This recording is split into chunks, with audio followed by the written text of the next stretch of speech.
Орондоо ороод хэвтцээлээ 1 2 өвшээгээд л мөнөө хих нойр нь хаашаа ч юм нисэн одож гинтхэн учир зүггүй гүйвэрч тэгснээ шархуу босоод ирвэл яана хэмээн анхудаа хэртгэхийн бодов. Төдөлгөө баруун орны зүгээс хөөгийг нь хурихрахад сонсцсонд муу хүмүүс бүр ядарч орхилоо. Хамжаа дэмжээ байхгүй нэгдлийн энэ олон малтай цаашдаа яанда хэмээн бодогдоход хаврын их хавсраг нүрээд нь маналцах шиг болов. Гинтхэн хоймрын ор зөөлөн шажигнаж шархуу юугүй босоод ирэх шиг болсонд нүдээ тас анчихв. Тэгснээ чимээгүй болчхоор нь сэмхэн шүүрс алдаад нүдээ нээвэл тоонны сүмгэр туяа халахлан ханхайтал зогсож байхын тэрэ. Гажтмаа цаашаа хөвтөхгүй юу гэсэн тасалдан дууган сонсоод гажтмаа алив нэгийг эргцүүлж амжсангүй. Хан руугаа эргэн заачилтал шүлс гүд хийтэл залгах чимээтэй зэрэгцэн ялэмгүй хөлс басхуу машин цугтал өнөртдөг цаанаал нэг аяг зөөлөн таатай гэмээр өнөртүүлсээр хүнжлийнхэн сэжүүр доогуур шургаад ороод ирэв. Хин хинэн дуурсангүй. Шархуу хоолойгоо зөөлөн заснаа. Нэг гараа гажтмаагийн бэлхүүс доогуур шургуулан тэрвэрч өөр рүүгээ эргүүлв. Гажтмаа автаар санаа алдснаа үндийж дан тэрэлгэн тайллаа. Хамаагүй холын холоотон гарагт очичхоод түүндээ учиргүй хөөрөн дэгнэж гүйх мэд жигтэй бадарч хамгал ухаан санаа нэг алдран нэг буцаж ирэн хөлд орж яваа хүүхэд шиг учир зүггүй хөөрлөө. Хідэн ингэний дэлэн чантайтлаа чинрэн саамширч гүйлдэн ирснээ өөрсдөө эвлэн сүүн туслахад л болов. Шархуу хүүсэрч ивэдэ. Гэвч түүнээ хэлвүү үгүй юу өөрөө л мөн шархуугийн шаварт шингэн ороод ухаан санаа бүдгэрэн эзгүй загийн төгөл дунд шархуутай хуйуулахна айл гэр болон тоглож суугаа балчирхан охин мэд болж байлаа. Тэгтэл өөрөө ч мөн хүн жоотхнуур гажтмаахан болчихсноо ухааран ичиж хүнжлийн сэжүүрээр нүрээ нууснаа. Одоо яа гэвдэ хинээсээ чижиж нуугдах билээ хэмээн бодоод тайвширч цээжээ ялэмгүй гарган сэрүүцөв. Гэвч анир гүн болж шархуугийн зүрх löглөг цохилох нь мэдэгдээд хотонд тэмээн сүрэг нэгэн зэрэг ичиг гэхэд л шивэр авир хийвэх нь тодхон дуултав. Оршлингийн энхэн чөлөөнд юу болоодхоо гих говийн шөнийн хурц одод тооноор нь шагалзсан. Шархуу цаадхан зөөрмөлж байсан болтой давхийн цочж гэлээ. Битгий унталтаа. За би зөөрх мөлчгч одоо унтахгүй давгүй. Хоёулаа гарах уу? Мөр хармаар байна уу? За яршиг та. Гэснээ гажтмаа хүнжлийн сэжүүрээр амаа даран нугдгнан инээгээд шархуугийн ихэд үсрэхийг сууруу гараа хийн гिचигдэж үгүй би чамд жоотогноор идэр бор хоёрыг үзүүлэх гэсэн юм гэлээ. Тэмээ юм уу? Тийм ээ. Нэг нөгөө нь харимл ат байхгүй юу? Тэд яах вэ? Ямар алга болчих юм биш. Маргааш л үзье. Гажтмаагийн урамж ихтэйхэн суларч нэрэн тийм л дээ. Шархуу юун сон санагдах вүлээ хэмээн сул буухан бодтол шархуу гинт сэргэн түүнийг тас тэрч нугалсан хөлийнхэн тахим руу бадрун хөл рүү их л өөр юмсэгжин тэний илгээд шанхыг нэлбэн сөхөж хазар дээр нь удаанаар үнэрлэн үнснэ. Улмаар тэндээ халуун өргүүлэн оцтол гажтмаагийн хаахнаас ч гараад байгаа нь үл мэдэгдэх халуун сайхан хүсэл ориглон бадраад нүдэ анлаа. Нэг мэдсэн үүр цайж байв. Тооноор нь сандарч татсан бөөн бүгийн адуу дэрэгтэл хатрин ороод ирэх мэт цайвэргэгээ сандран цутгаж гэрийн доторх тавилга тодорч эхэл мэгц шархуу нэгэнтээ сунаагаад түүнийг ихэд халуун дотноор тэрвэрэн үнэрлэн таалснаа босоод яв. Гажтмаа хоромхон зур дугхийн нүднийхээ хорыг гаргууд босож цайгаан чанлаа. Уй дуу аялмаарч юм шиг би нэхэд хөнгөрч шүнжин унтаагүй хэрний ядарсан шинж таанч үгүй оргиод орч гарч шалвалцлаа. Шархуу хоймрын ор дүүргэн гараа алдалж хаад унтаж байна. Гүн очууд өвөр рүү нь хүйтэн гараа шургуулан эрхэлж наалдмаар санагдсан их хүслээ ичиглэн шоолцоход торомтой ингийн шутрахаар гарлаа. Лог шорон тушаатайгаан тэмтцээр яваа гилаан цагааны хажууд ирээд хэвтчихэж Жотгоноор эдэр борын нөөлийг хилчинд халуутсан аятай буурийг нь налаад байдгаараа тарайчихсан хэвж хэвтэн. Өөрөө мөн ийм байсан байх та. Эдэр бор үе ихэд янцаглан задгалдаж хэвтэн. Харвал хоймрын орд өргөн унтаж хэвтээ шархуу шиг хөөрхий амтан. Юундаа ингэж ханаж цаддаг байна. Өнөөдрөөс хэд хоног үйд соож уналгүй нь болохгүй. Өөх тосыг нь жоохон чадхай дундруулж хайлуулж хом бүхийг нь нэмгэлж өгөхгүй бол хур хүчэндээ хуурамж цадгалдаад шин ногоо идчихлэхгүй чихэлдэхэндээ. Буур нь хэдхэн хоногийн өмнө ороондоо галзууран алдаж байсан даа гэмших мэд нүд анил дуулан хоосон шүд хийхт нуулан сүргээс зайдуу хавчигнан жижирэн хэвтэн. Шартчихсан хүн шиг.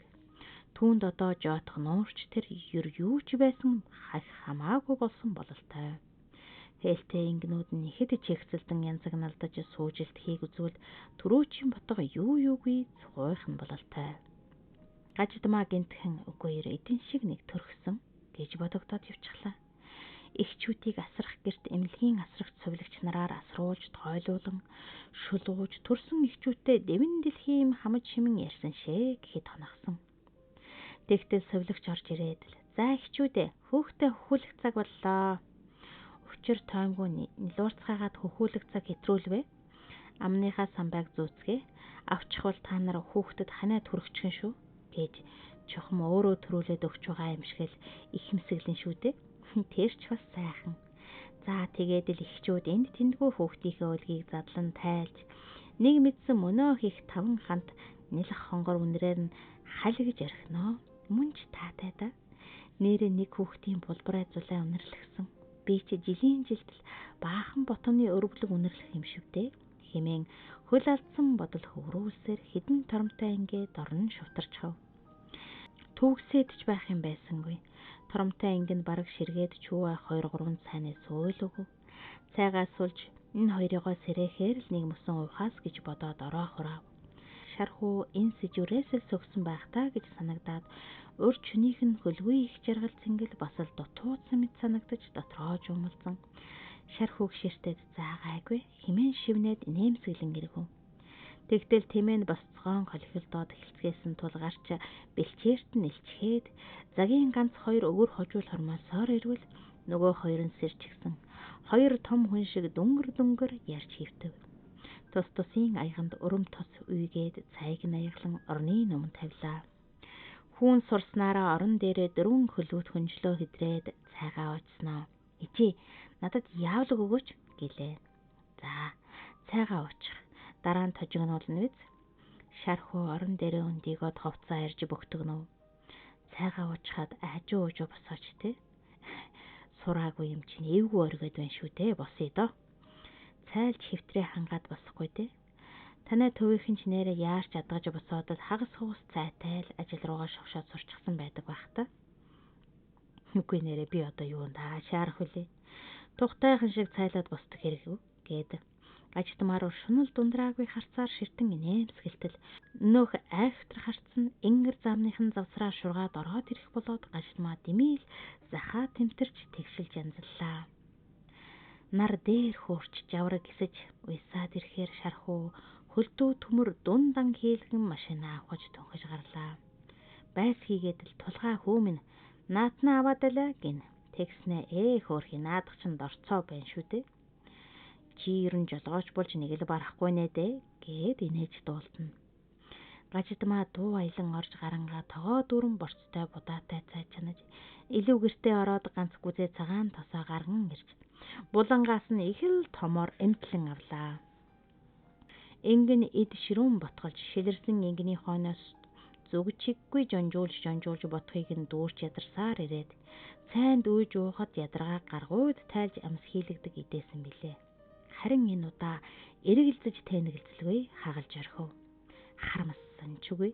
Басгүй гэртээ ороод зүүн хоймрын авдраа уудлан ингэний нэрмэл гарган шар тус хийгээд зуухны хүхэн дээр тавьчихад гэрээс гарч хөөй жолооч нар цайгаа уу хэмээн авдрынхаа мухраас хурган дэлэн гаргаж нар салхи амтлуулан хэзэн дээрээ тохож байгаа хүний адилаар сэтгэлийн гүнээс нэргүүлэн дуудав. Хариуд нь их баг 2 эр хүн 2 өөр өнгөөр за одоохон очлоо гэхийн сацав Өглөө ижлээс нь барьж үйсэн эдэр борот гинтхэн жотгонорыг өгөөлөө аль эсвэл эзнийхээ тэрхүү ээрв найланхай дунд уярч гуниглан шүүрсэлж байгаа нь тэрв хэн гинтэл гунгалан буран тагнийхэн үзүүрээс чангааж сар байх уяа цагаан тойрон эргэлдэв. Шархуу яруу давчууд сайлж халааж өгсөн архийг нь хам хум уунгод түргэлэн гарч дахиад л мөнөөх төмрөө точгнуулж эхлэв. Ер хичнээн ч утсан бүү мэд гаждмаа энэ чинь хүний хүн явуулын хэрмэлэр тэгэхээр бушуухан л явсан гэж яаралгүй ч яах вэ гэсэн гашуун бодол төрөөд хоолой нь юунд ч юм торж нулимсан гэлтэлцэн гарч иртэл байтлаа хүүхэд шиг ойлгохнууд гэж өөрийгөө зэмлэн унан алдсан нулимсаа ханцуугаараа шудрууд тэмээндээ явъя да хэмээн бодож гэрээс гарав. Нар баруун тийш нилээн хэвижээ. Шархуу толго хоёр нэг том бөөрөнкий төмөрс машиныхаа хажууд салгаад тавьчихсан доторхыг нь ухаж төнхөж байна. Үзвээс тэр нь дахин хэрэглэгдэхгүй боллоо эвдэрчгээд доторх жижиг сажиг юмных нь аль нь бололцоотой гайгүйг нь түүж байгаа бололтой. Нар жигтэй таатайх нар ээсэн ээвэр дулаан өдөр байсанд ер нь өнөөдөр хүүгээ явуулъя байц гэж бодогдоод ирэв. Салхинд гараад ирэг дандаа л гэрийн мухар сахиж байх гэж юу байх вэ? Мөн хүмүн бүр өөдөж гансарч орхио. Хээр гадаа явж цангинтал дуулаг гэж санаад хүүгээ дуудав. Миний хүү эдэр бороороо яваад тэмээгээ хураагаад ир. Ээж та явчихал та. Би зөндөө их ажилтай байна шүү дээ. Ээжийнх нь би зарцаагаад халуураад байхад чи тоохчгүй юм аа. За яах вэ? Би хээр хөдөө халуурч дагжаад тэмээ малаасаа унаад өгөөд өгье л дөө. Аль тэр тохом гаргаад тохоод аль. Хүү эхийнхээ царай өөд амсайран харснаа. Ээж та амсгаадаад байна шүү дээ гэсэнд харин тэгээд яагав? За бушуул хэмээн зандарчээ. Хүүн ч гэр рүүгээ год харайн оров. Гаждмаа машин доогоороо хөвтөд юм оролдсон байгаа шархууг нэгэнтээ хараад гуниглан шүүр салдаад эдэр бор руугаа очин бурантгийг нь тайлан хөдөлсөөр гэрийн хаяанд авчран сүглэж хэвтүүлтэл хүүн өстэй дээлээ өмсөж дулаалчихсан тохмыг нь тэрч түүртэж бүдэтсээр гарч ирэв. Ижээ би яваад ингээ хураагаад ирээ дээ. Харин нэг яавлаг аваад ивэ тхүү ижээ. Гаждмаа эвээ минь дээ хэмээн дотор сэтгэлдээ дуугалдаж өөрийн үлсгүй муухай санаагаа зүгсээр за яах вэ миний хүү хоолой хийгээд байж вэ тормныхоо хөлтөсийг арилгаарай гэсэнд хүү тоосонгүй. Ээж би харин өнөөдөр бууз л идмээр байна. Та хөмлөн зоодоо шулж байгаад амттай бууз хийгээрэй. Тэгээд та хоёр хоолой идэлгүй намайг хүлээж байгаарай. Би ааруул өртөлчихсөн. Тэр хараа. Тэгвэл өөрөө мэдтээ явбал яваад ир. Ээж нь сайхан бууз хийгээд хүлээж бай. Битгий хорооторой. Тэмээгээ ширүүхэн алхуулаад ирээрээ. Хүү мордоод чүү хэмээн давчхад харвал гарт нь ташуур байсангүй. Миний хүү хүлээгээрээ. Гаждмаа хэлчгээд гэр рүүгээ гүйж ороод үлдсэн ганц дэнзэм. Миний хүү хүлээгээрээ. Гаждмаа хэлчгээд гэр рүүгээ гүйж ороод үлдсэн ганц дэнзээ барин гарч ирэв. Ээж та надад дээсэл өгч. Барь миний хүү. Хээр бэлчээр дээр хүн хар тааруул муухай. Хүү өг дуугай нэмсэглэн ташуурыг авч гуйдтал эдэр бор хаашаа явхаа сайн мэдэж байгаа бололтой тэртээ өмнө итгээдэд сөөмөлцөгч их баг хайрхныг чиглэн хамар шөөгтнүүлэн тэшлээ. Миний хүү мэдээтэй яваарэ. Унаач нь авч шүүгэх вэ? За ээжээ. Гаждмаа хотынхоо хөлтөөсийг хөрз малтуураар гэлв цалав хийтэл цэвэрлчгээд илүүгээрээс махаруулан гурлаа зурв. Төдөлгүй шархууч орж ирэв. Машин тэргээ ашгүй янзулж гүйцв. Гүйцэхтэй мантай юм болжээ. Шинийг л тавихаас биш бүр болшгүй болчихч. Гаждмаа зуухан дээрээс бүлээсгсэн ус авч шархуугийн гар дээр хийж өгөөд томхон шиг загийн хожуул авчирч гал руугаа хийчих санаатай гарав. Тэгтэл зууханд багтчихмаар жижигвтер юм үгүй болжээ. Бас л төлөө өрөх ажилтай болох нэ хэмээн сэтгэлдээ дэмээ нэг өглээд үлдсэн хожуулуудын хамгийн жижигийг нь чулуун дээр бяцалж хаглах санаатай өргөх гээд даасангүй. Дэмээл жаал оролдоод аргал хормойлон орвол шархуу түүнийг хармагц учрыг ойлгосон бололтой юм чийлсэнгүй зөрөөд гарчээ. Тэгтэл ч гадаа заг бяцлах дуулдлаа. Гажидмаа ч тэссэнгүй гартал өнөөх даагддаггүй бүдүүн хөх загнуудыг толгой дээрээ сэгнийтэл өргөснөө сүй хэмээн чулуун дээр буулгана. Тэр тоолон заг нь ёолох мэд чихраад тас үсрэн. Гажидмаагийн нар ганц гарчээ. Болж залгинуудыг их илэг бариад даагдахгүй байдаг билүү та нар. Хоромхон зурын дотор гадаах цагийг бутлаж дуусгаад явхан сууж гар дээрээ болоод босохдоо Гажидмааг харж нэмсэглэн маргааш нэг номхон атаваад үлдэх юм шүү. Хэдүүлээ түлшээ базаанаа гэлээ. Гажидмааг хараахан төрөөгүй байгаа нэлэх ботгоны овийсэн өргөлөг бамбар зөөлөн тавхай сэлтийг сэтгэлдээ эргэлдүүлэн хар цагаан хоёр өнгийн түүдгээр эргүүлэхтэй уяа томж суутал. Үе түүний зүгнүүд болондан харж баруун хойморт ном уншин суужилдаж хэвтсэн шархуу тэссэнгүй босож ирээд араас нь тэврэн авч гэтрэгэн дарав. Хүйлдэ хүн ороод ирнэ гэснээ инээ далдан өндөлцөв. Чи ерөн сайхан хүүх юм аа. Харах тусам улам л сайхан болоод байх юм. Мөн өөр юу гэмээр санагдах юм? Аймаг орны хүүхнүүд ч харин ч сайхан байдаг байх шүү. Миний хувьд тэр ч сайхнууд хүртээлгүй шүү дээ. Ер нь бол байдаг л байлгүй дээ. Миний хувьд ч ямар азар машин маань энэ дээр живдэрвэ л гэж бодоод учиргүй баярлаж байна. Гэхдээ би улсын хоошлошгүй ажил те. Чи эндээ нэгдлийн олон малтай. Бид хоёр яаж ч болсонгүй нэг үүлийн үр ургууллаа да. Хүрээд ирэлтэй. Хүү бид хоёр чамд аль байтгаар заруулна гэж хэлэн алдаад хилээ хазан тэслээ. Өнөөх хөгжим чинь яалаа мөн л ийм үг хэлж байсан. Хаяа нэг үзэгддэг тоо бүртгэгч жалгаагүй. Холхиж байснаа л тэсэлгүй сумруугаа яардаг. Энэ шар хүүч игээ эдэл шүүт. Тэгэхээр тэр үүлийн үргээ чинь чухамдаа би өөрөө л юм бэ. Яй гэвдэ. Гоё шгэл гав гашуун үүлийн үр чигээр өтлөх хүчиртай юм байх та. Шархуу түүний тахим цээжээр гараа оруулан сэв хийтэл өргөн орон дээр тавиуд тэртээ тэргүүл сулран чирэлсэн бүсийг тайлж эхлэв. Хүн хүрээд ирэн шүү дээ. Энэ эзгүй элсэн донд хэн л ирэв гэж. Эсвэл чамд ирдэг хүн байдаг юм уу? За хэлчих. Нэрэн байдгүй. Байтлаа хардхан шүү. Надад хэн л ирэх вэ? Ингүүн яваа тэмээ малын ирэлчин алийг хэлж мэдэх үлээ. Гинтхэн ороод ирэхэд нь орон дээрээ жарвайдл хөвтөж байвал муухай шүү дээ. Энд бас сайхан байна шүү. Намгүм хинч байхгүй. Бид хоёр л байх шивдэ. Чи төв суурингийн хүн удахгүй үйдэн да. Шархуу хариуд нь юм хэлсэнгүй. Харин сугныхын товчийг имэрч мөллаад ингэрийг нь задгайлан эхэлсэнд шархуу байцнаа би хоомроор гээд Гажидмаа үгээч гүйцээсэнгүй нүмгэн хിവэр босож хоомрынхаа орыг хонхойлж эхэлжээ. Тэр хоёр хэсэг зөөрөнгөлөж орхижээ. Гажидмааг зүүдэндээ цочин тийрээд сэртэл гал нэгэнт зогсоод гэртэ зэвэр даажээ. Тоонодоо харснаа хүй хүм нэрх болчихож химэн уулга алдаад дан тэрлэгэн шүүртэл цээж нь хөлөрчихсөн унтаж байсан шархууч цочин сэрж ухсхийв. Хоёул яаран гүйлдэж ор дээрээ хураагаад буузаа хийжээ. Гурвуулаа өдгөө нийлүүлэн сууж мөн л шөндөл болтол шагаа хамлаа. Хүү ташуурыг нь гээчгээд ирсэн авч Гажидмаа загнаж аашилсангүй. Ээжийнх нь би сайжирч инээж хурч байгаад хүүнч мөн баярлаж ташуур гээсэн гимэрхлээ мартагнан шагаа хамж суусан хിവэр үргэлөө.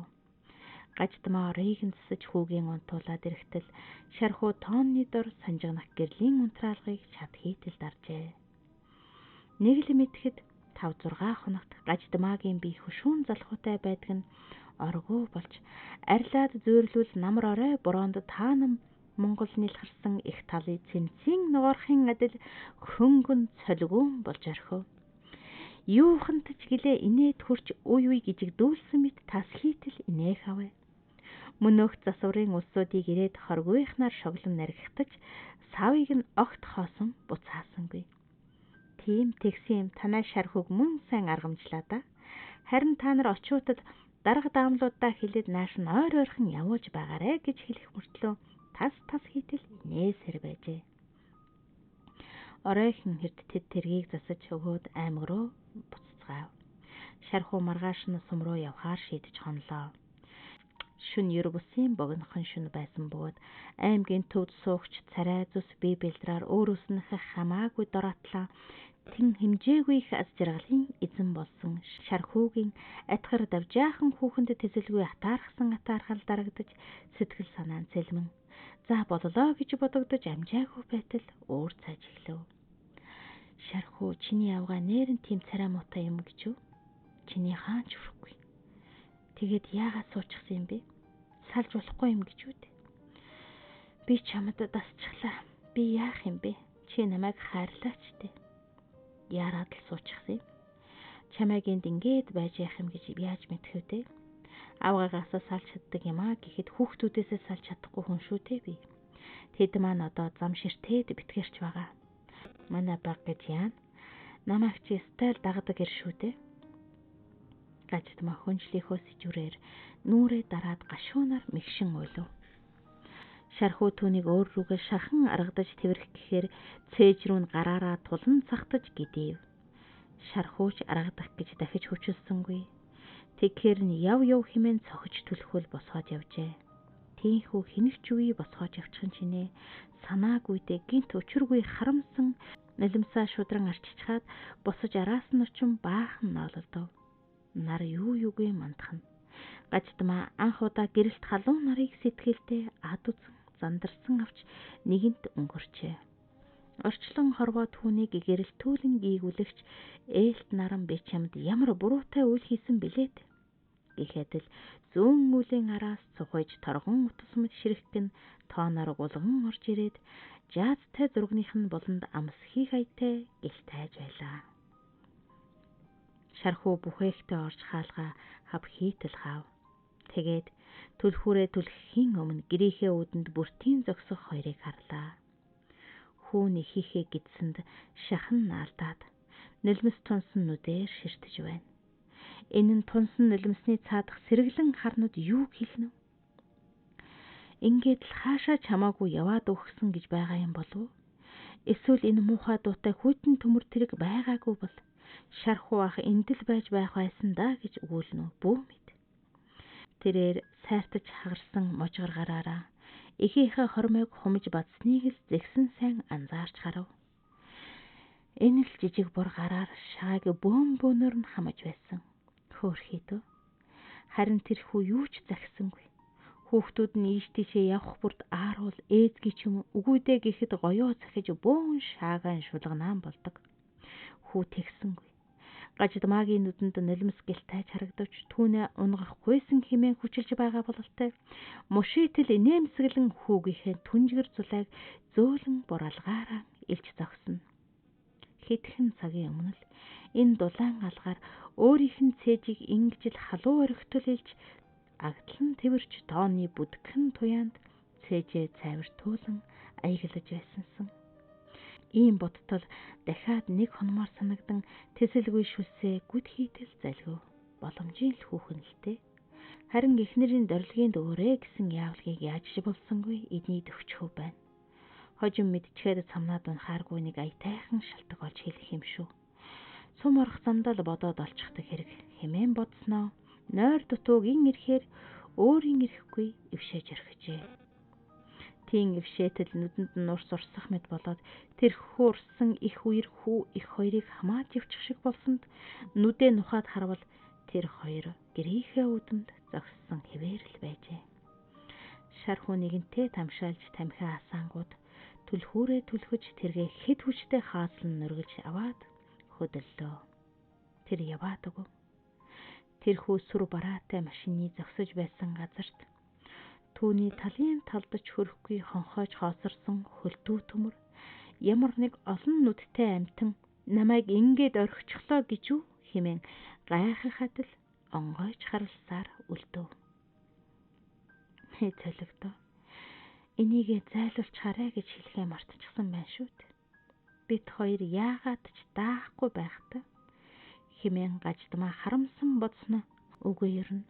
Тэмээ мал үргэж туйлаад байхгүй л бол нүдний буланд уртсгээд байж л байгтээ хэмээн цайруулан уужирлаа. Машины дуу холдон холдсоор Шархуугийн дөрвөлжөөд мацхан гарч харагдснаа зэрэглээнд сэмэрсээр алга болов. Хотонд гилаан цагаан гинт хин гинтэл гунганлаа. Ижил хідэн атаа өгүүлжтэй Бүгд л эрсвтэй атлан ингэтлээ ижилддэг мөн сонин амьтад шүү. Ингэсгээд ээжийн тиймэр үгүй явъя да. Миний хөө борцтой гуралтай хоол хийгээрэй. Эжигээ оройтвол гал гаргаарай. Хүү нь хариу дуурсангүй. Харин ихийнхээ хормойг шүүрэн угсарч юунаас ч юм нүдэ нуухад л нүрээ даржээ.